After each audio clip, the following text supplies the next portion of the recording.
Here's the things you probably don't know regarding the state of fraud here in Minnesota. And this is stuff that, you might have heard bits and pieces of what I'm going to tell you here and there, but it probably hasn't been woven together for you in terms of a coherent narrative, a coherent picture of what's going on. So today we had a meeting of the House Fraud Prevention and State Oversight Committee, which is a committee that I sit on. And this is a meeting that, everybody who's involved in state government knew that this meeting was coming. They knew what it was going to be about. Specifically, we wanted to talk about housing stabilization services, which is a program in the state whereby we just hand out money to nonprofits and private businesses, ostensibly so that they will in turn provide services to homeless people and people who need housing supports. That's the basic gist of it. That program had to be shut down this year as a result of massive fraud which came to light, not because of the exhaustive and productive investigatory efforts of the Department of Human Services, which is the state agency that oversees that program, but because of the efforts of local media. So KARE 11, Fox 9, I'm sure there's others who have done the work that our state agencies apparently can't to uncover and unveil the fact that the state, all of us, anybody who pays taxes in Minnesota, has been massively defrauded, and not just by like one or two people, but they had to shut down 115 different accounts prior to shutting down the program as a whole. Even now, in that department alone, according to testimony we heard today, there are 1,000 open investigations into allegations of fraud. They have received 1,300 different complaints and claims of fraud, which is just unbelievable, right? Like, what that indicates is that this is endemic. It's rampant. It's baked into the cake of the entire system. And so, curiously enough, the guy who was in charge of this program, the Housing Stabilization Services Program, was fired overnight, and therefore was not available to come testify today in our committee.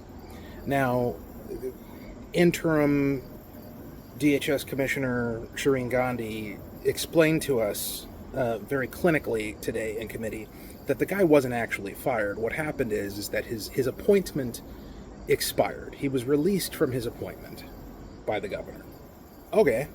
Well, whatever terminology you want to use, he had the job, now he doesn't. And the timing is right as we're about to have this committee, this hearing, to talk about the very program that he oversaw. If you want to ask me to believe that that's a coincidence, I'm not stupid enough to believe that. And I don't think most Minnesotans are. I don't even think the media is. And I've seen some headlines that indicate that even the media in this state is willing to recognize the curious nature of that timing. On top of that, the governor also decided the moment that we're having this committee hearing, to make the announcement that he is signing an executive order in order to do this, that, and the other thing about fraud. Now, what this, that, and the other thing are, in essence, I'm boiling it down, okay? I'm paraphrasing. What he wants to do is he wants to create something that resembles an enterprise-wide inspector general, which is something that the legislature, in bipartisan fashion, with a Democrat in the Senate and a Republican in the House, had been working on all session this year, very productively, to great effect. I mean, sometimes government does work, right? Like, sometimes the legislative process does actually produce results when it's engaged in good faith. And this was an example of that, where both Republicans and Democrats were looking at this problem and saying, something needs to be done about it. We want to have an enterprise-wide, statewide Office of Inspector General to look into these things and to provide consequences for bad actors. And that bill was passed by the Senate in massively bipartisan fashion. And then it came to the House, and the brakes were hit on it. And the reason why the brakes were hit on it was because the Senate, in their elder wisdom as the upper chamber, decided to actually edit or amend the bill prior to passing it in order to provide this Office of Inspector General with meaningful power, with police power, with the ability to actually do things, with teeth. In other words, It wasn't just a show horse, it was a workhorse.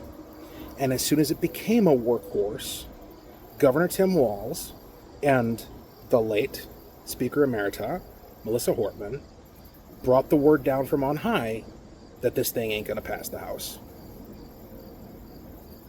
And the explanations that were given, because we as Republicans made an attempt to try to get this passed with a declaration of urgency at the end of the session, I believe it was the end of the session. And the excuses that we heard from Democrats were, well, this hasn't been vetted. This bill was the most well-vetted bill in the entire 2025 legislative session. This bill was discussed in and out of committee by multiple members from both chambers on a weekly basis the entire session. I've never seen a bill that was more broadly and intensively considered, amended, debated than this bill. So that idea that, we haven't spent enough time looking at it, and this coming from the same party that passed a 1,400 page omnibus bill on the last day of the 2024 legislative session that literally nobody had read. It wasn't even online available to read. It hadn't been printed out. They were willing to do that, but they're not willing to pass an OIG bill that's been discussed by the entire legislature ad nauseum for the past few months. So all of this is pretty obvious as to what the intent is here, and it was to not have that OIG. It was to not allow somebody who isn't directly answerable to Tim Walz to be able to take a look into this fraud. And so that brings us to today. Again, he gives this executive order to create something that on the surface seems to resemble the bill that we had deliberated over the course of the 2025 legislative session, but it's not. It's a smokescreen. What Tim Walz is doing is he's creating something that he's going to have direct control over, and something that is going to have no capacity to actually do anything. And that raises the very obvious and interesting question as to why. Why would you do that? What innocent and benign explanation is there for saying no to an independent Office of Inspector General with broad police power that can get the job done, firing one of your agency employees who had the goods on what's been going on with housing stabilization services the day before fraud committee hearing, and then passing an executive order, signing an executive order that only pretends to address the issue? Again, there are no innocent and benign explanations for that. Now, what I want to speak to here, I want to let you inside my head. All right, now this is just where I'm at. This is my perception of what's going on in Minnesota and how it works and why. And my experience today, listening to both agency employees and my Democrat colleagues on the other side of the table in the fraud committee, was kind of revelatory, because I realized on the one hand that I might be too cynical, and that they might be a lot more innocent and naive than I thought they were. And what I mean by that is that, to me, it's been clear for a very, very long time, certainly since the audio of Keith Ellison coming out, conspiring with defendants in the Feeding Our Future trial, telling him that he was going to go to war with his own clients, the state agencies, in order to ensure that they stayed in business. Like, past that point, there's no doubt in my mind that all this is intentional. The reason why we're seeing the results is because those are the results that are intended. Like, this is what the system was constructed to do, is to funnel money to businesses so that the people who own them can have loyalty to the Democrat Party, and to Democrats in particular. Very clear that that's what's going on. This is basically a racketeering operation. The state government has been turned into one giant racketeering enterprise, where the money through color of law gets funneled to political supporters of Democrats, who then turn around and use that money to support Democrats getting reelected. Right? Like, that's what's going on. It's how do I benefit from supporting you politically. And let's say the part that you're not supposed to say out loud. A disproportionate amount of the folks who have been caught up in these fraud schemes have come from the Somali community. Now, I've worked with the Somali community. I got a lot of friends in the Somali community. I've talked to community leaders who deeply resent the fact that their community has been used and abused by the Democrat Party here in Minnesota for political effect. A lot of us have observed and thought to ourselves, well, I don't understand why these folks are voting for people who completely disagree with them on like every issue of social and cultural significance, right? Like, when I sat down with a group of Somali leaders in a restaurant in Minneapolis, not too far from Cedar Riverside, without prompting, the issues that they told me were top of their list is, number one, school choice. They want school choice. They want public safety. They want economic freedom. I mean, these are things that are like red meat conservative issues, red meat Republican issues. And so then the question presents itself, well, then why, if that's what you want, then why are you voting for the people who will never give that to you? Ever. They will never give that to you. And apparently, as it seems to turn out, the answer is because people within the community who have certain leverage in terms of their influence have been made rich. They've been made rich. And the mechanism for doing that has been programs like this, programs like housing stabilization services. Now, to me, this is extraordinarily obvious. It's so obvious that my presumption to date has been that every Democrat knows it, and that everybody working in the state agencies knows it. But things were said in committee today, first of all, by Representative Emma Greenman, who is one of the most progressive, here's your endorsement, Emma, you can put this on your lip, he's one of the most progressive members of the Democrat caucus, the Democrat House caucus. And also Inspector General of DHS, current Inspector General by the name of Clark. And both of them made comments that had me scratching my beard, where I thought, wow, I'm like, there's something going on here underneath the surface that I did not realize. And what that seems to be is that there are Democrats, apparently Greenman included, who don't like the way that these programs are set up and would like to see them change. And in Emma's case, I think, and you know, you're going to fall out of your chair when I say this, I think it's because she actually cares. I think it's because she actually wants people to be helped. And she believes ideologically in her heart of hearts that the best way to do that is not to engage with outside actors, be they NGOs, private businesses, what have you. And that all of this would be better administrated if it was in-house. That was the implication, or my inference at least, that what I inferred from what she said today in the fraud committee. And I'm thinking to myself, wow, high-ranking senior House Democrat is thinking that? What that tells me is, if I'm right in my perception of this racketeering scheme having been set up, she ain't in on it. She don't know anything about it. She doesn't believe it's happening. Because if she did, she would be working to support it rather than oppose it. And with General Clark from DHS, he made some interesting comments of a similar nature, where the guy, despite the fact that he's clearly works for Democrats, I don't know what his personal ideological inclinations are. He used to work for Keith Ellison, now he works for Walz's DHS.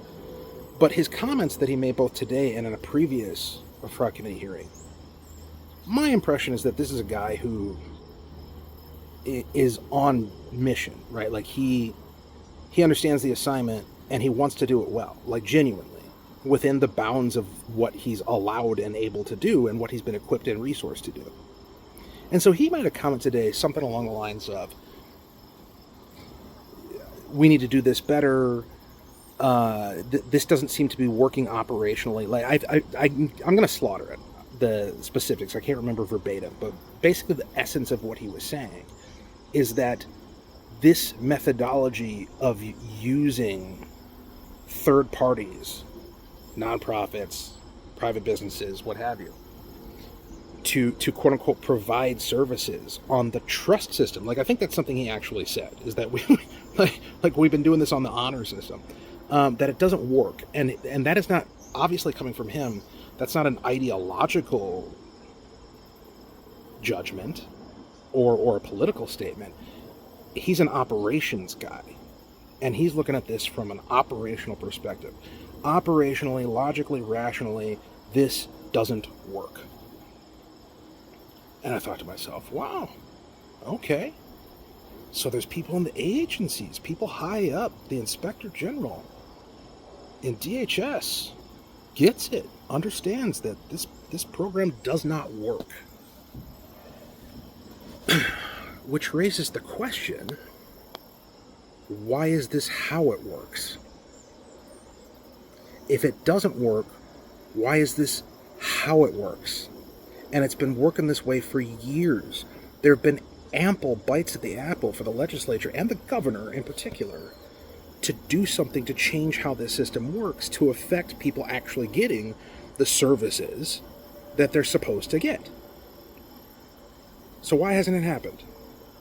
And again, I go back to my fundamental belief, my total conviction that what is actually happening here, and it's apparently not something that all the Democrats are in on, it's apparently not something that all the state agency employees are in on, but it's people who are in very high and very influential positions within their coalition, who they naively trust as their colleagues and political allies, who have been orchestrating this racketeering scheme. And again, I point you to the audio of Keith Ellison saying his priority was to keep these people in business, and that he was so committed to doing that he was going to go into he was going to take a fight. He was going to fight his own clients, the state agencies, in order to ensure that the money kept flowing. There was no conversation on that recording about the people being served. There was no conversation on that recording about services being provided. The conversation on that recording was, my business is in danger because your state agencies are asking too many questions. And instead of seeing that as a red flag, Keith Ellison said, I got you. Don't worry. I'm on it. I'll get them off your back. So it's really, really obvious what's going on, guys. And let me say, the DOJ, the FBI, the U.S. Attorney, Pam Bondi. Pam, I don't know you. Seemed like a nice gal. Best thing you could possibly do, best advice I could possibly give you, buy a second residence in Minnesota and make your career. You will never run out of people to prosecute. You will never run out of organizations to dismantle. This place is rife with corruption, and the reason why is because it has suffered under one-party Democrat control for decades. With, it's been a little bit here and there of Republicans have majority in this chamber, Republicans have majority in that chamber, but overall, this is a blue state, or has been, at least until now. And because they've had that control for so long, they've developed a sense of arrogance that leads them to the belief that they can get away with anything. And this may not even be the worst example, but it's the worst example that people are actually talking about, which is this fraud, this Medicaid fraud, and the other sorts of human service fraud. And we're going to pay for autism students to have services, and we're going to pay to provide tutoring services, and this, that, and the other thing. And the themes are consistent all the way through in terms of all these programs. That's not an accident. It's not.